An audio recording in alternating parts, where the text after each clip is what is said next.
इस CCTV footage में जो कमरा आपको दिखाई दे रहा है, ये किसी होटल का आलीशान कमरा या किसी का बेडरूम या वेटिंग रूम नहीं है। ये राजस्थान के चित्तौड़गढ़ के गंगरार ब्लॉक में सालेरा गांव के राजकीय उच्च माध्यमिक विद्यालय के प्रिंसिपल का प्रिंसिपल कार्यालय है। और इस प्रधानाचार्य कक्ष की गरिमा आप वीडियो में साफ तरह से देख सकते हैं कि किस तरह प्रधानाचार्य कक्ष का इस्तेमाल हो रहा है, जहां शिक्षा के मंदिर को शिक्षा नहीं शिक्षा का मंदिर बना दिया गया है। प्रधानाचार्य और एक और शिक्षिका जो कि इस सीसीटीवी फुटेज में साफ देखने को मिल रही है कि ये आपस में क्या कर रहे हैं। और देखिए कि प्रिंसिपल ने किस तरह से व्यवस्था कर रखी है कि अगर कोई व्यक्ति अंदर आता है तो उसको घंटी बजानी पड़ती है। आरोपी अरविंद व्यास जो कि कर्मचारी महासंघ का प्रदेशाध्यक्ष भी है, जब कोई व्यक्ति अंदर आता है तो ये व्यक्ति अपनी हरकतों को रोक लेते हैं और सामने वाले का इंतज़ार करते हैं। अभी जब इनको लगा कि कोई अंदर आ रहा है तो ये अपनी रासलीला को बंद करके और उस व्यक्ति का इंतज़ार करने लग जाते हैं। प्रिंसिपल साहब अपनी कुर्सी पर बैठते हैं जैसे कुछ हुआ ही नहीं।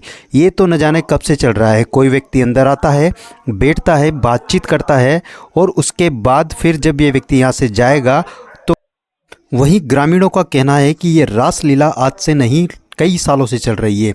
जब प्रिंसिपल को इस बारे में बताया गया तो प्रिंसिपल ने उल्टा गांव वालों को धमकाया कि आपके ऊपर राज कार्य में बाधा का केस ठोक दूंगा।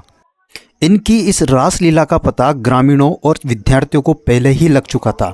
जब ग्रामीणों ने इन्हें समझाने की कोशिश की तो ये समझने की बजाय ग्रामीणों को उल्टा डांटने लग गए कि अगर आपने कुछ किया तो मैं आपको राज कार्य में बाधा का आरोप लगा के हुए केस कर दूंगा।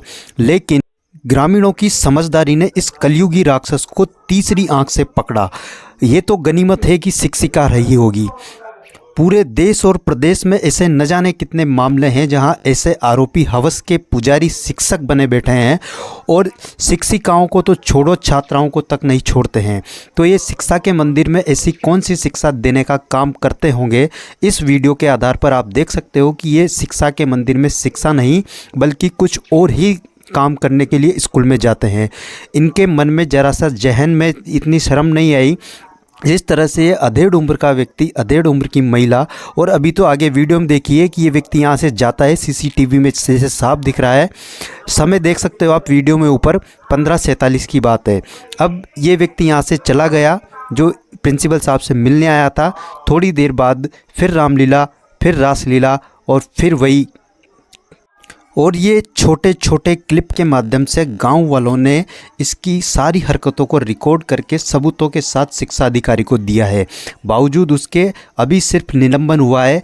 चाहे तो शिक्षा मंत्री मदन दिलावर और बहुत कुछ कर सकते हैं, या फिर शिक्षा मंत्री मदन दिलावर के पास सिर्फ इतनी ही क्षमता है कि वो बिना मतलब के मुद्दों को आगे लेकर आए, और जब उनके ही विभाग के कर्मचारी ऐसी हरकतें करते हैं तो उसका कुछ नहीं हो। अब देख सकते हो आप उस व्यक्ति के जाने के बाद ये आरोपी शिक्षक प्रधानाचार्य अरविंद व्यास वापस अपनी हरकतों को करने के लिए तैयार है। शिक्षिका आती है और ये वापस उसी तरह से वापस रासलीला करने लग जाते हैं। इसके बाद की रामलीला तो और भी बहुत भयंकर खतरनाक है। सीसीटीवी फुटेज में आगे देखते जाइए कि किस प्रकार ये शिक्षा के मंदिर को बदनाम करने के लिए लगे हुए हैं।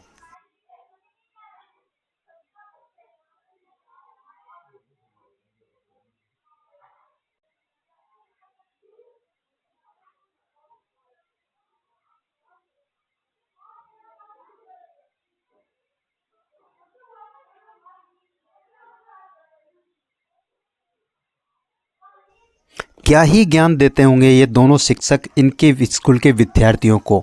अध्यापिका और अध्यापक की परीक्षा समाप्त हो चुकी है, अब बारी है मौखिक परीक्षा की। प्रिंसिपल की इन हरकतों को सीसीटीवी कैमरे में अगर कैद नहीं किया गया होता तो शायद ही कोई इस चीज़ पे यकीन कर पाता कि शिक्षिका और शिक्षक मुख में तुन करने के भी बाज नहीं आ रहे। प्रधानाचार्य कार्यालय में ऐसी हरकतें करना जो कि अगर कहीं बाहर की जाए तो भी व्यक्ति शर्मसार हो जाए, लेकिन इन व्यक्तियों के थोड़ी सी शर्म नहीं बची। और किस तरह से प्रधानाचार्य कार्यालय को, प्रधानाचार्य कक्ष को इन व्यक्तियों ने दूषित कर रखा है। प्रक्रिया चालू है।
मौखिक परीक्षा समाप्त हुई।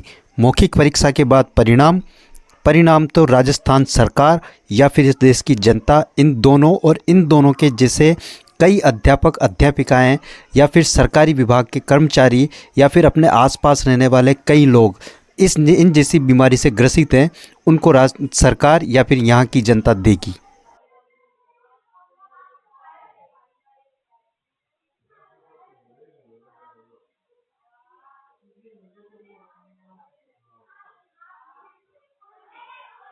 अलग अलग दिनों की अलग अलग सीसीटीवी फुटेज।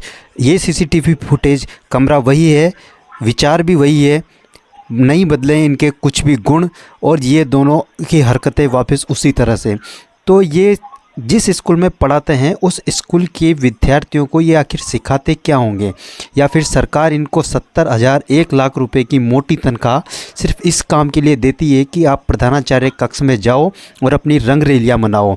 स्कूल के विद्यार्थियों का क्या होगा, गांव के बच्चों का क्या होगा, ये कभी इन मोटी तनख्वाह पाने वाले कर्मचारियों ने कभी सोचा है? या फिर इनके घर पे इनको वो सब सुविधा नहीं मिल पाती जो ये यहाँ प्रिंसिपल रूम में करने की कोशिश कर रहे हैं। ये घटना पूरे राजस्थान के लिए कलंक की बात है। इसी तरह की दलाली के लिए देखते रहिए दलाल समाचार। नमस्कार।